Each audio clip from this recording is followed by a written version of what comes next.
하나님 앞에 엎드린 주의 종들에게 오늘도 하늘로부터 내리는 하늘의 신령한 은혜로 충만하여 주시옵소서.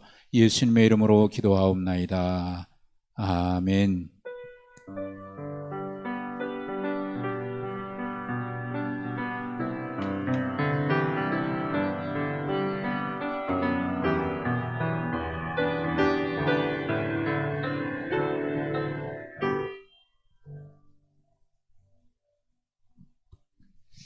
사무엘하 22장 1절부터 20절까지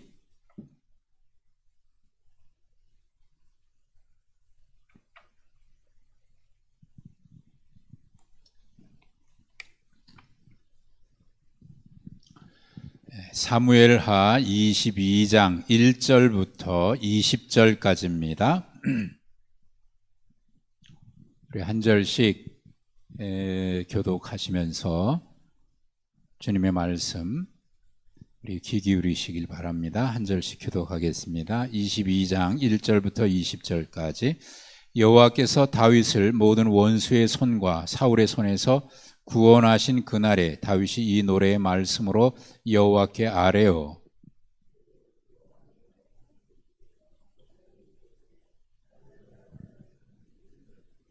내가 피할 나의 반석이시요 반석의 하나님이시요 나의 방패시요 나의 구원의 뿌리시요 나의 높은 망대시요 그에게 피할 나의 피난처시요 나의 구원자시라 나를 폭력에서 구원하셨도다.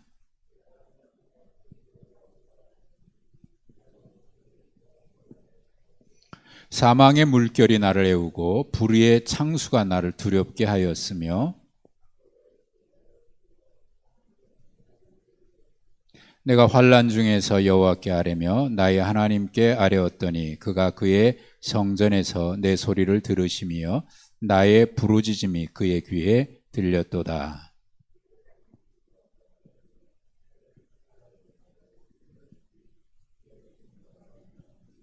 그의 코에서 연기가 오르고 입에서 불이 나와 사름이여 그 불에 숯이 피었도다.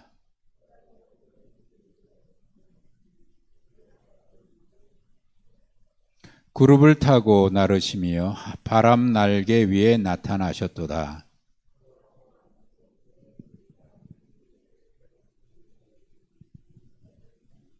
그 앞에 있는 광채로 말미암아 숯불이 피었도다.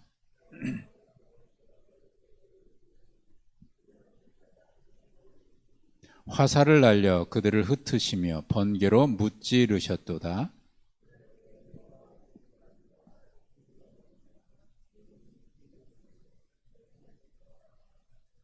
그가 위에서 손을 내미사 나를 붙드시며 많은 불에서 나를 건져내셨도다.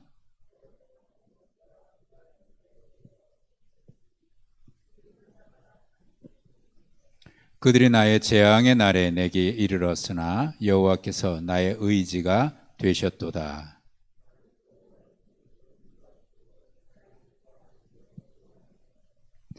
아멘.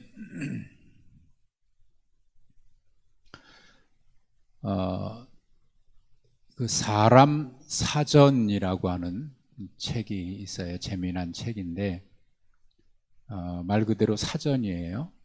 사전인데 그냥 일반 뭐 무슨 백과사전이나 국어사전이나 뭐 그거와 좀 다른 독특한 살면서 사람이 살면서 겪었던 일들을 체험 바탕으로 해서 또 뭐 여러 가지 생각할 수 있는 그런 글들을 모아서 사전이라고 표현했는데 거기 단어들이 있어요. 살면서 겪어드는 여러 가지 뭐 굉장히 많은 단어들인데 그 한번 여러분 들어보십시오. 이 책에 이렇게 정의되어 있어요. 불편에 대해서 불편, 불평, 불행 이 세 단어를 이렇게 정의를 했어요. 불편은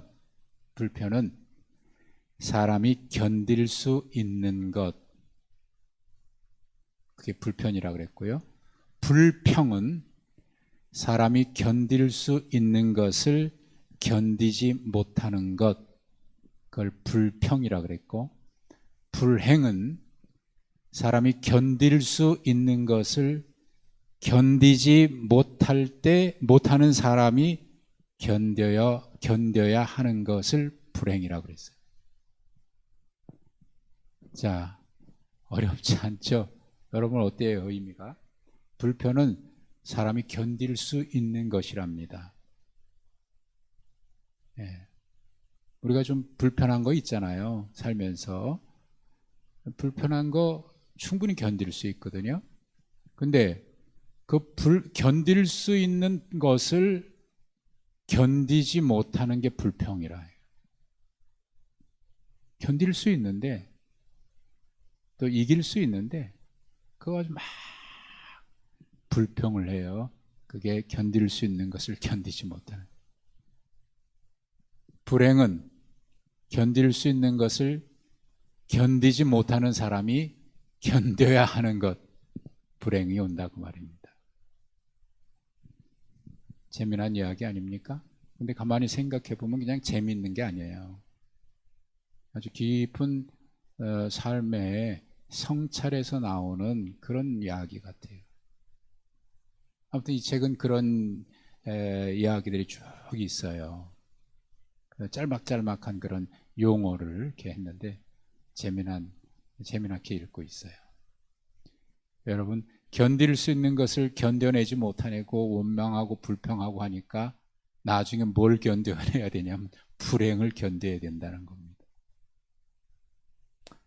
생각해 보면 우리가 살면서 이런저런 불편한 점이 왜 없겠습니까? 그런데 불편이 없기를 바라면 이 세상은 살기가 힘들어요. 불편함을 감수하는 것이 우리에게 유익이고, 감사하는 것은 사실 불편함이 없기 때문에 감사하는 게 아니에요. 불편함이 있는데 그것을 감수해내는데 견뎌내기 위해서가 아니라 거기서 큰 유익이 있어요. 그래, 내가 불편함이 있으니까 내가 하나님 앞에 하나님을 의지하게 되지, 그리고 하나님을 의지하는 사람에게 주신 은혜를 경험하게 되거든요. 저는 다윗의 생애를 지금까지 조금 이제 마무리 거의 사무엘하까지 왔는데, 다윗의 생애를 늘 묵상하면서 늘 깨닫게 되는 것은 이겁니다. 다윗은 하나님과 함께 살아가는 사람이었어요. 하나님과 함께 살아가면서 어려움도 견뎌내고요, 불편함도 오히려 감사하고요, 또 그런저런 어려움이 있기 때문에 더 하나님을 의지하게 돼서 그가 참 믿음의 사람으로, 그렇게 성경에서는 참 믿음의 사람으로 그렇게 얘기하고 있거든요. 지난주에도 말씀드렸습니다만 이스라엘의 역사에 많은 왕들이 있는데 그 왕들을 가만히 보면 악한 왕이 있고 어리석은 왕이 있고 그리고 신실한 의로운 왕이 있어요. 악한 왕은 처음부터 악했어요. 하나님을 멀리했고 하나님을 대적했고, 어리석은 왕들은요, 시작은 하나님을 의지했어요. 믿음으로 시작을 했어요. 그런데 좀 잘 되고 나니까 하나님을 버립니다. 하나님을 멀리합니다. 그래서 그 마지막이 참 불행해져요. 어리석은 왕들이에요. 의로운 왕은 다윗입니다. 이 남유다 왕들 중에 다윗만큼 그래서 의로운 왕이 나타나면 다윗의 길을 걸어갔다 이렇게 표현하고 있거든요. 그러니까 다윗이 기준처럼 돼 있어요. 다윗과 또 요시야 왕인데 요시야 왕은 일찍 죽었잖아요, 전쟁에서.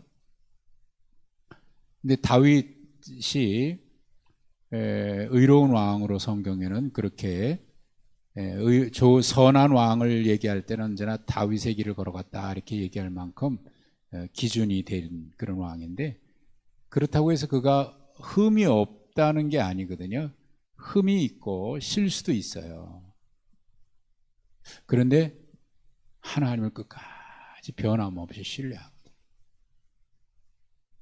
그게 다윗의 훌륭한 점이에요. 오늘 우리가 함께 읽으셨던 말씀은 이게 시편 18편에도 이 시가 기록이 되어 있어요. 다윗의 시편으로. 그러니까 1절에 이 내용을, 배경을 이렇게 얘기하고 있는데, 하나님께서 다윗을 모든 원수의 손에서 그리고 사울의 손에서 구원하신 날에 다윗이 하나님 앞에 노래로 고백했던 감사의 시입니다. 감사의 시, 감사의 고백. 다윗은 매일같이 어려움을 겪었다고 할 만큼 고난의 세월을 겪었던 사람입니다. 다윗 하면, 여러분이 생각할 때 다윗 하면 어떤 거 기억에 남습니까? 어떤 사람으로 기억에 남습니까? 제가 언젠가 말씀을 드렸는데, 제가 예전에 청년 때 성경에서 자기가 존경하는 사람, 닮고 싶은 사람, 그런 사람을 한 사람씩 선택해서 조사를 해가지고 발표하는 시간을 가진 적이 있어요. 뭐 그때는 뭐 얼마나 알았겠어요. 그래서 떠오르는 게, 제 머릿속에 떠오르는 게 누가 떠올랐냐면 다윗이 떠올랐어요. 다윗 성경에 얼마나 많이 얘기하고 있습니다. 그래서 다윗을 제가 결정을 하고 다윗에 대해서 나름대로 성경을 통해서 이렇게 조사해 보니까 다윗의 기록은 젊었을 때 사울에게 쫓겨다니지. 예? 그 기록이 거의 대부분이에요. 골리앗과 싸워 이긴 그 사건이 뭐 굉장히 큰 사건인데, 그거 말고는 대부분이 다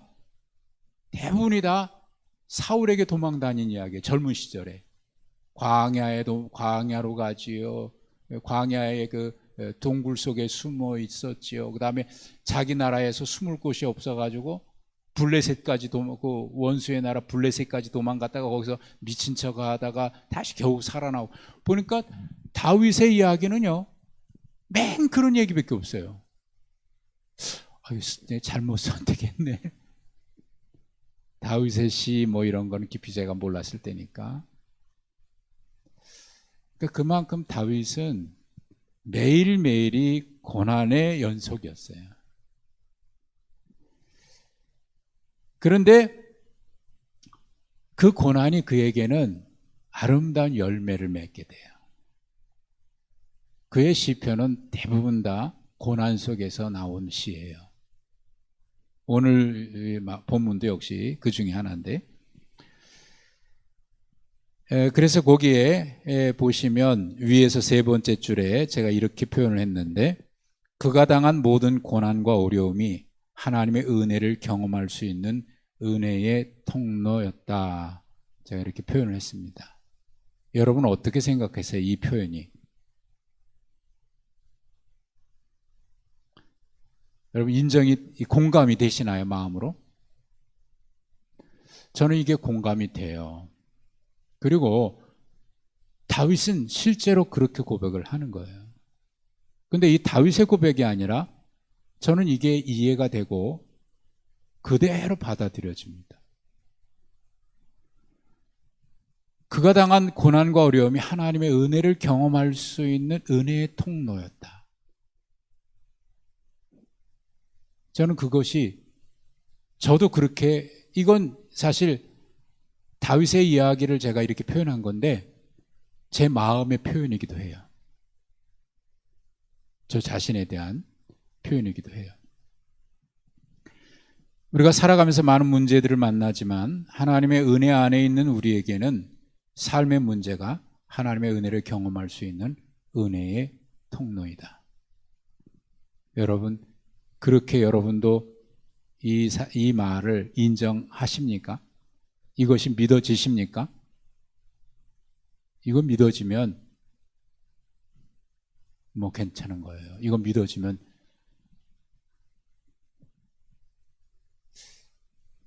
참 이런 이것이 믿어지고, 그래서 하나님, 어떤 아까도 찬양에 불렀잖아요. 하나님이 내 모든 형편 아시는 주님. 내 모든 형편을 아신다 그럴 때 얼마나 위로가 돼요. 그래, 하나님이 아시지. 염려가 뭐고 걱정될 게 뭐가 있어요. 그래서 하나님께 맡기는 거지. 자, 오늘 이 시는 그런 고백의, 다윗의 고백의 시입니다. 자, 1번 문제를 제가 이런 질문을 던졌습니다. 1절은 사실은 이 시편의, 이 시의 배경이 되는 설명이고요.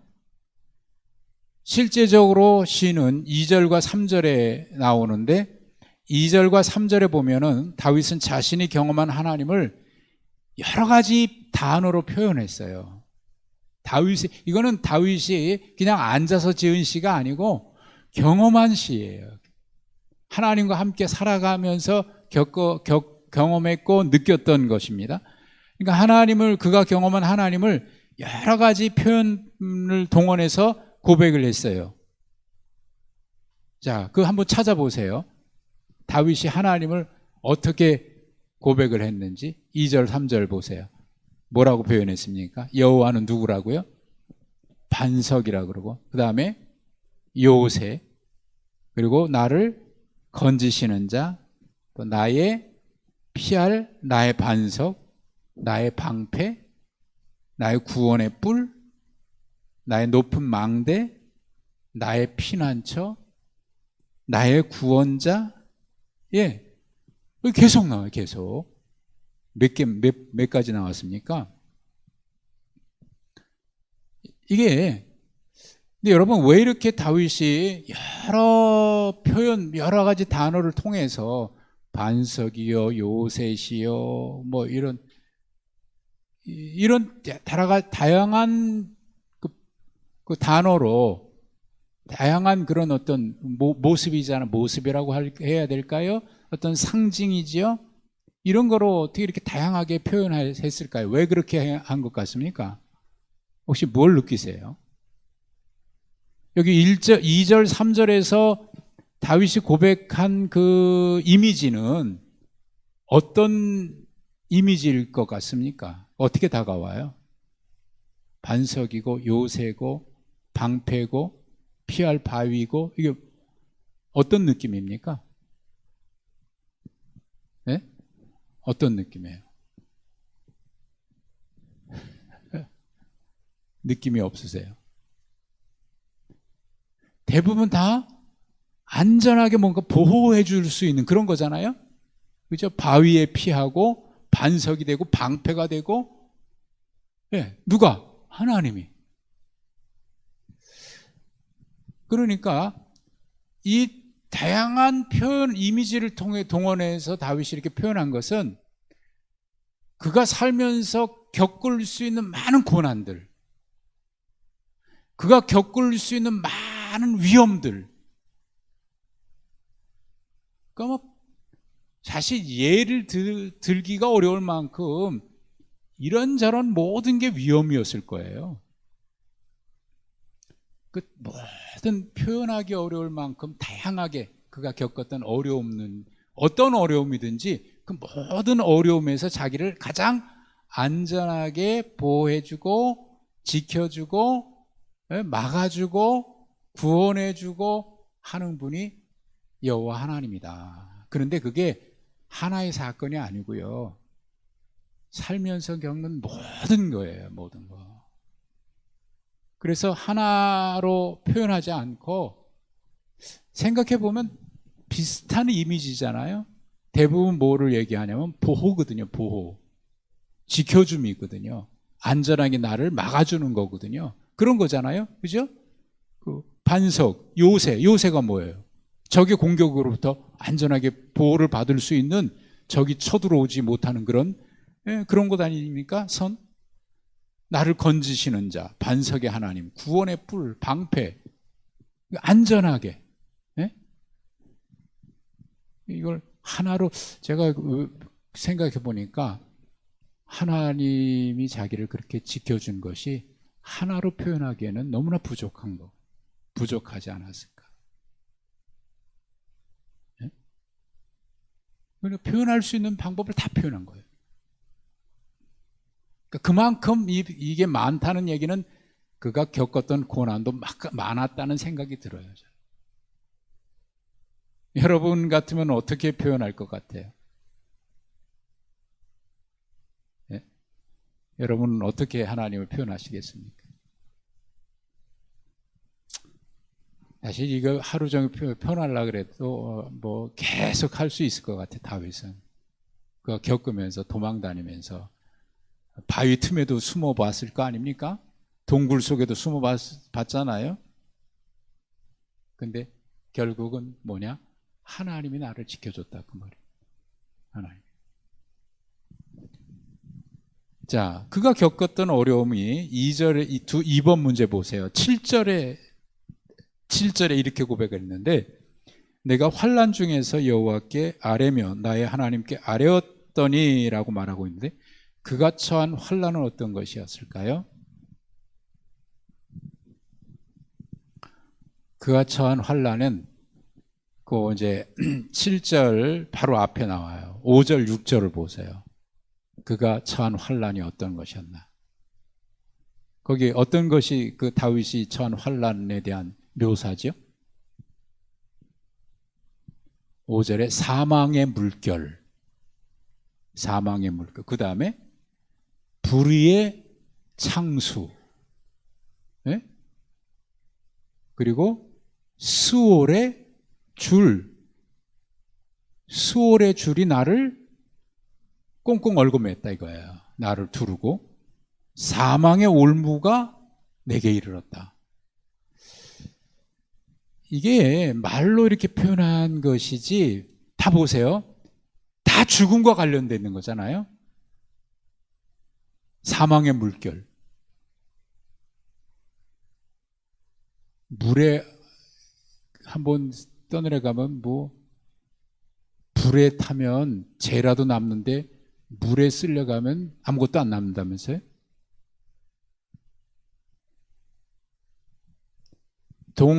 동일본 그때 쓰나미 때 실종자 아직도 못 찾은 실종자가 굉장히 많대잖아요. 뭐 못 찾는 게 아니죠. 뭐 이미 어떻게 됐는지 모르고 수월의 줄, 사망의 올무 이게 다 뭐와 관련있냐면 죽음과 관련된 거예요. 그러니까 그가 처해 있는 위험이라고 하는 거는 우리가 뭐 얘기하는 그런 위험 정도가 아니에요.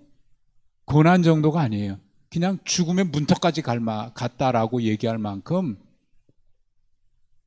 그런 어려움인 거예요. 그러니까 살 소망까지 잃어버릴 만큼. 여러분 살 소망이 없다는 표현이 어떤 건지 좀 느껴지십니까? 이 다윗의 이런 표현이 어떤 상황까지 갔을 거라는 생각이 드십니까?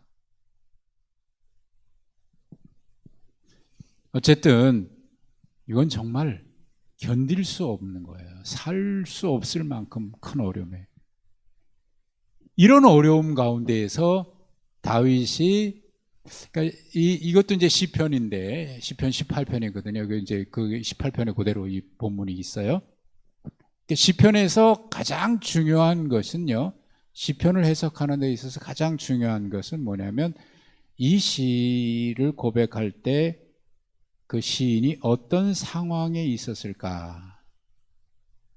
그걸 이제 신학적 용어로 삶의 자리라고 얘기하거든요. 삶의 자리. 그러니까 고백했을 때는 그가 어떤 상황에서 고백했나 굉장히 중요한 거예요.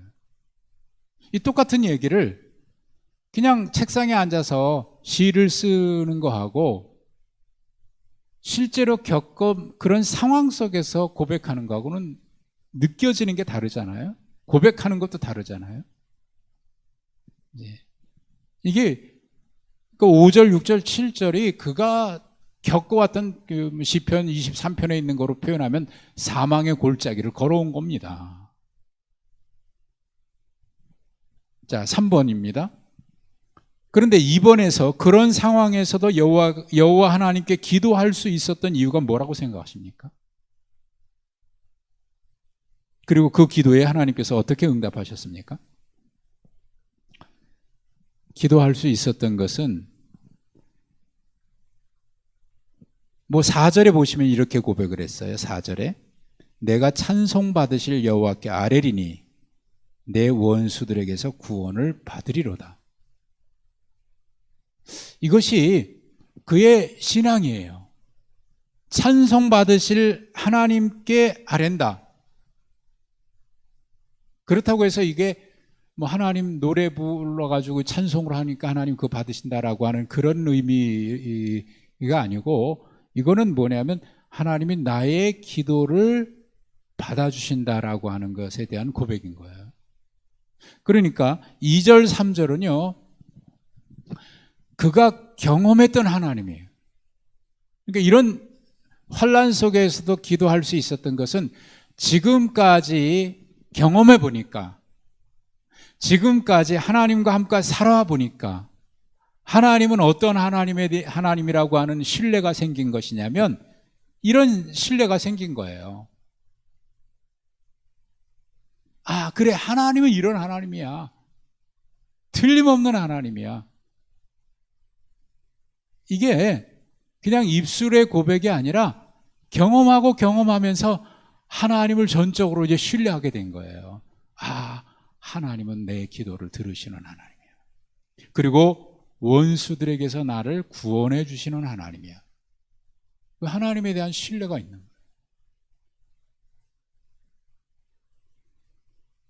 그러니까 이제 신앙은요, 신앙생활은 하나님과 함께 살아가는 사람 아닙니까? 하나님과 함께 생활하다 보니까 아, 하나님이 어떤 하나님이다. 그 하나님이 이 경험하다 보니까 느껴지는 거예요. 그리고 믿어지는 거예요. 신뢰하는 거예요. 오랫동안 부부가 오랫동안 살면 그냥 신뢰가 되잖아요. 살면서 믿지 못하는 사람도 있겠습니다만은 그냥 신뢰가 되는 거예요. 아니, 20년, 30년 살았는데 그 사람을 신뢰 못하겠다?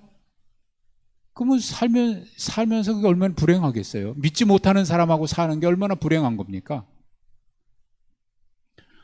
하나님과 함께 살아간다 그러면서 하나님을 신뢰하지 못한다 그러면 얼마나 불행한 거예요? 하나님은 끊임없이 우리를 사랑하신다고 그러는데 우리가 하나님을 신뢰하지 못한다 그러면 이게 신앙생활입니까? 그 불행한 거죠. 그런데 하나님 앞에 와서 우리가 뭐 한다? 이게 참 얼마나 불행한 거예요. 그러니까 하나님을, 다윗에게 있어서는 하나님은 그저 머리로 생각하는 정도가 아니에요. 그냥 하나님 하면 그냥 그 품 안에 느껴지는 거예요. 하나님 하면 그냥 느껴지고 신뢰가 되는 거예요. 그러니까 이런 환난 가운데서도 사망의 물결이 불의 창수, 수월의 줄이 사망의 울무가 막 내게 이르는 그런 환난 가운데 있어서도 하나님께 어떻게 해요? 아뢰요. 기도해요. 왜? 하나님은 내가 믿는 하나님, 그런 하나님이니까. 그 기도에 하나님은 응답하셨습니까? 안 하셨습니까? 응답하지, 당연하지요.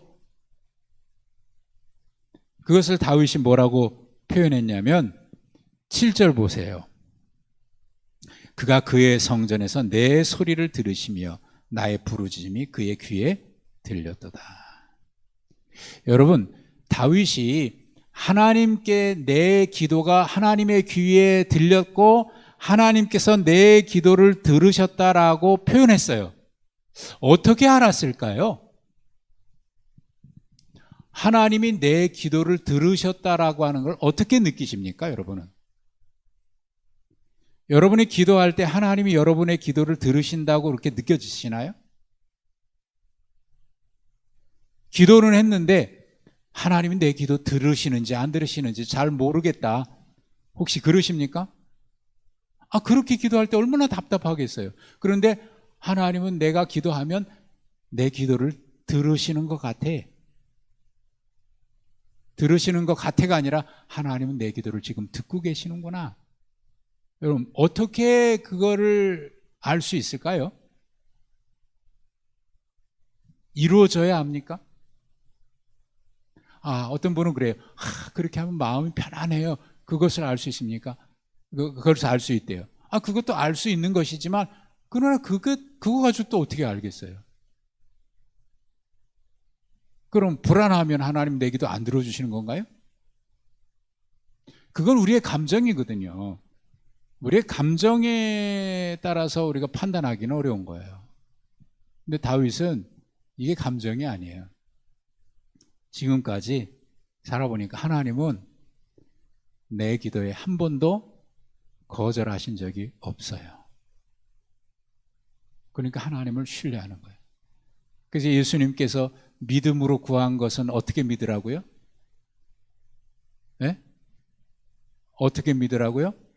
받은 줄로 믿으라. 여러분, 그렇게 믿어야 합니다. 그러면 아멘 하잖아요. 근데 여러분 정말 믿고 구한 거를 하나님의 믿음으로 구한 것은 받은 줄로 그렇게 믿어지십니까? 믿음으로 구한 거 하나님이 내게 응답하셔서 내가 그것을 하나님이 주신 걸 이미 응답하셔서 내가 받은 줄로 믿으면 그 다음에는 어떻게 살아야 돼요? 받은 줄로 믿었으니까 하나님 내 구한 거 응답하셨으니까 이미 받았다고 믿어지니까 그 다음에 어떻게? 감사한 거지. 구한 거 받았는데 받았다고 믿는데 감사해야지. 받았다고 믿으라면서요. 감사하지 않아요? 예, 하나님은 우리의 기도에 한 번도 노 하신 적이 없어요. 아니, 말로 그러는 게 아니라 정말 그렇습니다. 물론 설명을 하면 그렇게 얘기하죠. 하나님의 응답은 노도 있고 기다려라 그러는 것도 있고 지금 바로 해라 응답하시는 것도 있다라고 우리가 설명을 해요. 그래서 어떤 분은 하나님의 응답은 신호등과 같다. 신호등, 무슨 신호등? 신호등 몇 가지죠? 빨간색, 그 다음에 파란색, 또 하나 노란색입니까? 화살표입니까?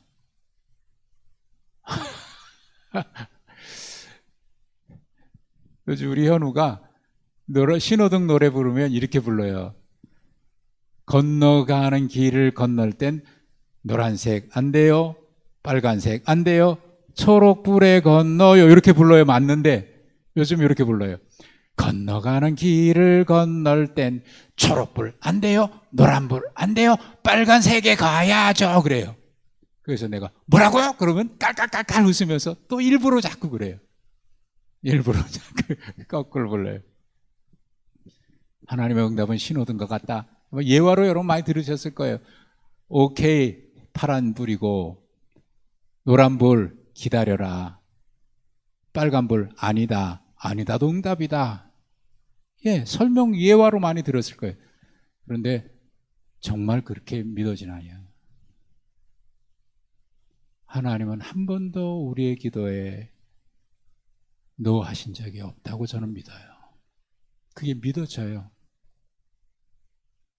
그래서 믿음으로 구하면 받은 줄로 믿으라. 받은 줄로 믿었으면 그 다음에는 어디에? 아까 뭐라 그랬어요 제가?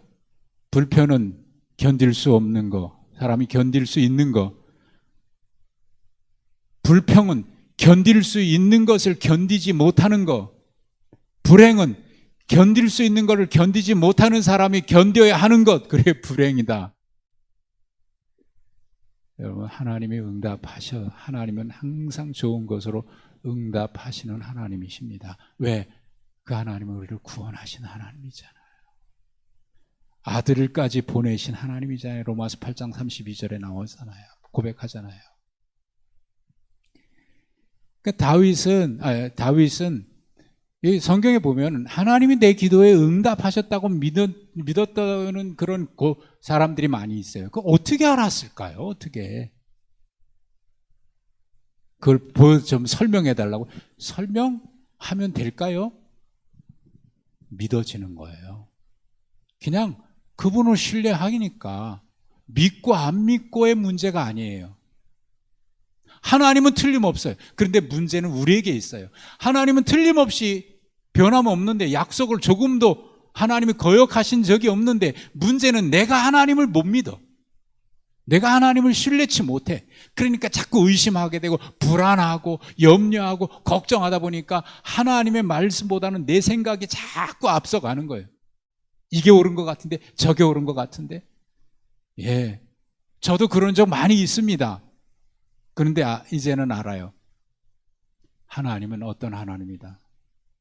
그러니까 저에게 있어서 이제 하나님은 그 문제를 해결해 주시냐 안 해주시냐 거기에 관심이 없어요. 하나님 그 자체로 기쁜 거예요. 하나님 그 자체로. 왜? 하나님께 맡기는 거예요. 하나님께 맡기는. 그리고 저는 그저 말씀에 순종하면서 걸어가야, 어떻게 해야 할까, 거기에 관심을 이제 갖는 거죠. 자, 4번 보세요. 8절부터 16절에 보면 여러 자연 현상들에 대한 묘사가 나와요.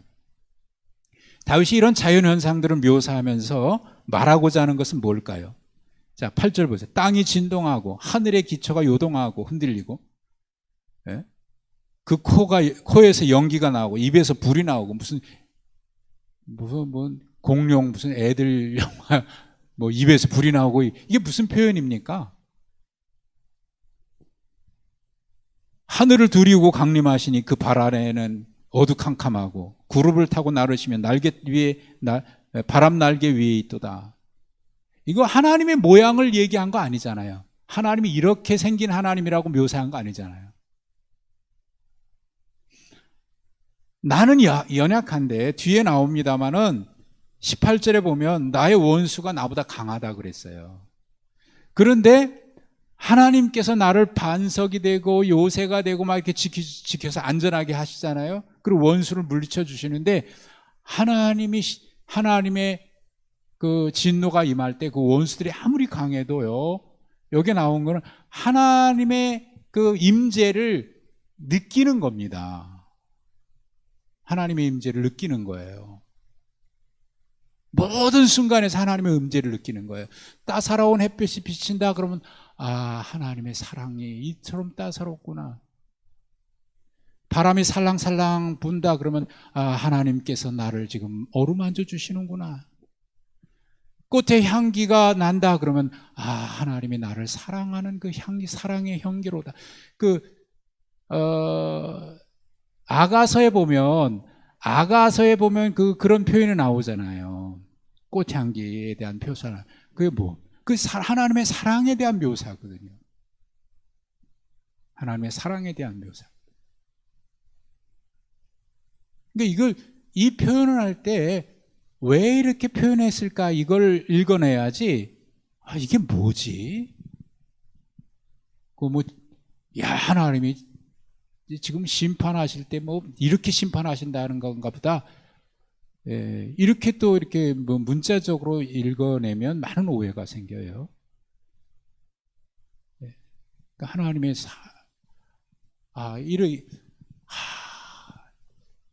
당신의 노래가 정말 이렇게 달콤하군요 라고 얘기하면 그 무슨 표현이죠? 어린아이들은 달콤하다? 그건 사탕인데 노래가 왜 사탕이지? 아버지, 왜 노래가 달콤해? 이렇게 물어볼 수 있을 거예요. 사탕이냐고.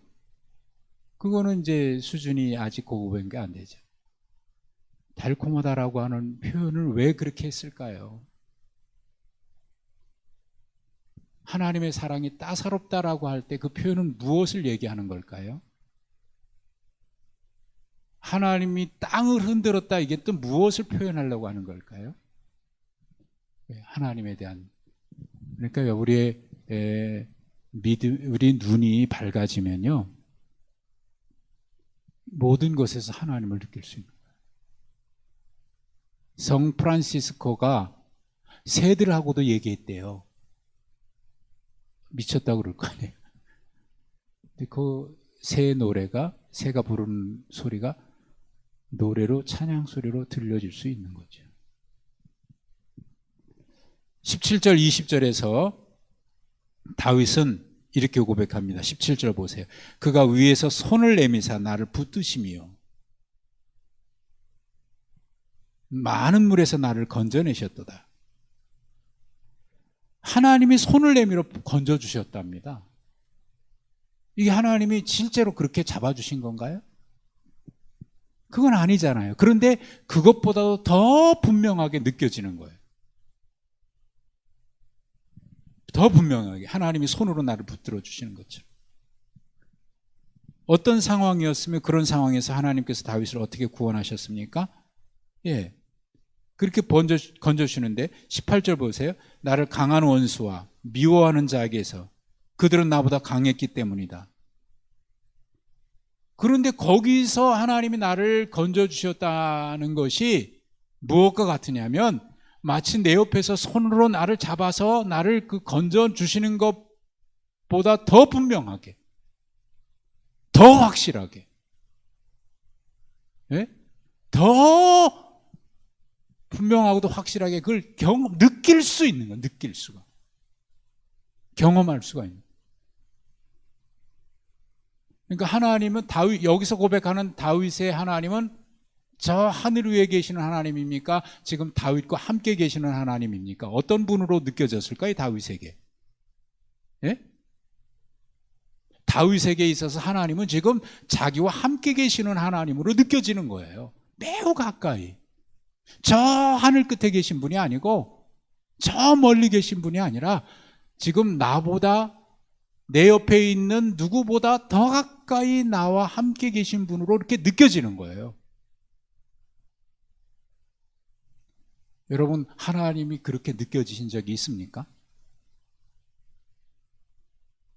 저는 좀 종종 기도하다가 그런 걸 많이 경험해요.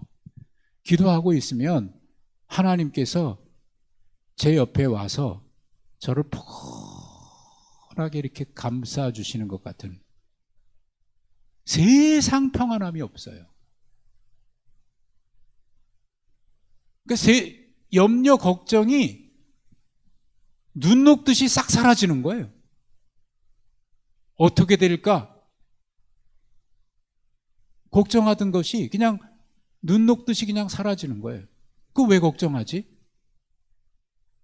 왜 걱정하지? 하나님이 내가 너와 함께 있는데 너 왜 걱정하니? 어떻게 하실 건데요? 몰라요. 그런데 그냥 하나님을 신뢰하게 되는 거예요. 뭐 그렇다고 해서 뭐 제 마음속에 뭐 그런 불안함이나 그런 뭐 걱정이나 이런 것이 한순간도 없었다고 하는 얘기는 아니에요. 그런 일들이 저에게 왜 없겠어요? 그런 때도 있지요. 근데 하나님이 멀리 계신 하나님으로 느껴지지 않고 지금 다윗이 고백하는 이 하나님은요, 다윗이 지금 자기 옆에 같이 계시는, 그냥 함께 계시는 하나님, 그렇게 느껴지는 거예요. 그래서 나보다 강한 원수들에게서 하나님이 손을 내밀어 건져주시듯이 말이죠. 그래서 20절에 보시면 나를 또 넓은 곳으로 인도하시고 나를 기뻐하심으로 구원하셨도다. 이 고백. 자, 마지막 결론입니다. 6번. 다윗이 경험한 하나님의 은혜를 표현한 그 이미지로 표현한 것 중에서 여러분 가장 마음에 와닿는 게 있습니까? 혹시? 여러분은 어떤 하나님으로 다윗이 고백했던 것 중에도 조금 뭐 이게 없을 수도 있겠죠. 여러분이 생각하는 또 다른 표현이 있을 수 있겠죠. 내가 경험한 하나님은 여러분 어떻게 고백하시겠습니까? 신앙생활은 그냥 교회에서 이렇게 해야 되는 거니까 하는 삶이 아니라 실제로 하나님과 함께 살아가는 삶입니다. 하나님이 그걸 보여주시기 위해서 임마누엘 하나님 독생자를 보내셨고, 성경 보세요. 내가 너와 함께 하느니라, 내가 너와 함께 하느니라, 세상 끝날까지 내가 너와 함께 하느니라, 끊임없이 약속하고 있잖아요. 내가 너를 붙들어 주리라. 담대하고 강하고 담대하라. 내가 너와 함께하느니라. 내 오른편에서 내가 너를 지키고 내 왼편에서도 내가 너를 지킬 것이며 내 오른팔로 너를 붙들어 줄 것이며. 그게 다 무슨 표현들입니까? 하나님의 오른팔 왼팔 뭐 이렇게 이런 모습을 얘기하는 게 아니잖아요. 하나님에 대한 그러니까 성경은 하나님을 경험한 사람들의 고백들이잖아요. 하나님과 함께 살아가는 사람들의 고백들이잖아요. 특별히 시편에는 그게 더 생생하게 나와 있고. 여러분, 오늘 우리와 함께 하시는 하나님이 어떤 하나님이십니까? 저는 여기서 다윗의 이 고백을 보면서 무슨 느낌이 드냐면, 다윗이 믿는 하나님은요, 얼마나 크신 하나님이었을까? 얼마나 크신 하나님이었을까? 그리고 얼마나 가까이 계신 하나님이었을까? 얼마나 크셨냐면 땅이 진동하고 하늘의 기초가 요동하고 말이죠. 예? 하늘을 두리우고 강림하시고, 하나님이 얼마나 큰 하나님이었어요. 그 하나님이 지금 나와 함께 하신다. 원수가 아무리 강해도 이거보다 강할 수 있어요? 하나님이 이런 분이다. 다윗은 그것을 느끼고 고백하고 있는 거예요. 이게 이제 다윗의 생애를 마무리하면서 여기에 이제 이렇게 다윗의 시를 기록해 두었는데, 아마 다윗은 한평생 그렇게 살아왔던 사람인 것 같아요. 그가 경험했던 것이 이제 시로 나온 건데, 여러분, 그 다윗이 믿는 하나님은 우리가 믿는 하나님이고, 다윗과 함께했던 하나님이 우리와 함께하는 하나님이 아닙니까? 그 하나님을 신뢰하면서 하나님 바라보시면서 여러분, 주님이 주신 그 평안함 가운데 살아가는 우리 모두가 되시기를 주님의 이름으로 축복합니다. 여러분도 이런 고백하면서 찬송하면서 살아갈 수 있기 바랍니다. 하나님 감사합니다. 이 저녁 하나님의 풍성하심 앞에 감사하고 감사합니다. 그리고 그 하나님 깊이 느끼게 됩니다. 주님, 하나님 신뢰하면서 우리가 이 믿음으로 주님 주신 평안함 가운데 주님이 주시는 복을 누리면서 행복하게 살아가는, 그래서 어떤 상황에서든지 하나님만을 신뢰하면서 믿음으로 살아가는 우리 주의 거룩한 종들이 다 되게 해 주옵소서. 예수님 이름으로 기도하옵나이다. 아멘.